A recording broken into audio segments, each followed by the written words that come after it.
दोस्त ने सुनाए पीएम मोदी के किस्से।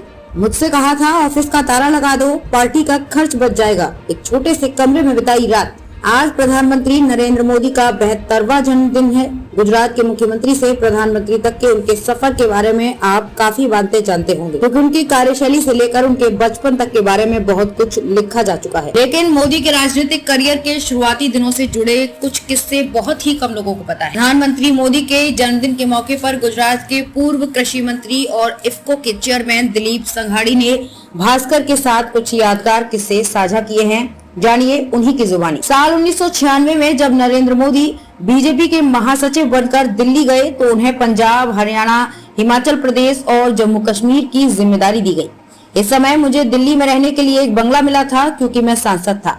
मैंने अपना यही बंगला मोदी को रहने के लिए दे दिया था। नरेंद्र मोदी सरल स्वभाव के व्यक्ति हैं। वे हर माहौल के हिसाब से खुद को इतना मिला लेते हैं कि जैसे दूध में शक्कर मिल जाती है।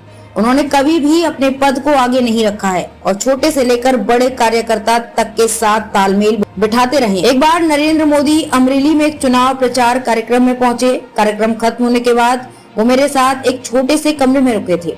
वो कमरा इतना तंग था कि बैठने तक की जगह नहीं थी। विश्राम के लिए एक ही कमरा होने पर भी नरेंद्र भाई ने वरिष्ठता नहीं दिखाई। उन्होंने किसी होटल में रुकने के लिए भी नहीं कहा और उसी छोटे से कमरे में पूरी रात बिताई। ऐसा ही एक और किस्सा है। उस समय नरेंद्र मोदी चुनाव प्रचार के लिए मेरी एम्बेसडर कार से जाया करते थे। मैं बहुत सावधानी और धीमी गाड़ी चलाया करता था। अब नरेंद्र भाई मुझसे कहते थे, तुम इतनी धीमी गाड़ी क्यों चलाते हो? 30-40 की स्पीड से हम हर एक जगह नहीं पहुंच पाएंगे।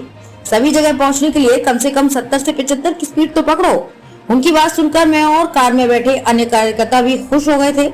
इससे साफ था कि वे पार्टी के कार्यक्रमों के लिए कितने सजग रहते थे। नरेंद्र मोदी स्वभाव से बहुत हंसमुख हैं। जब मैं चुनाव लड़ने के लिए तैयार हुआ, मैंने नरेंद्र मोदी से कहा कि चुनाव प्रचार के लिए हमें तुरंत कुछ सहायता प्रदान करवाओ, नहीं तो ऑफिस का ताला लगाना पड़ जाएगा।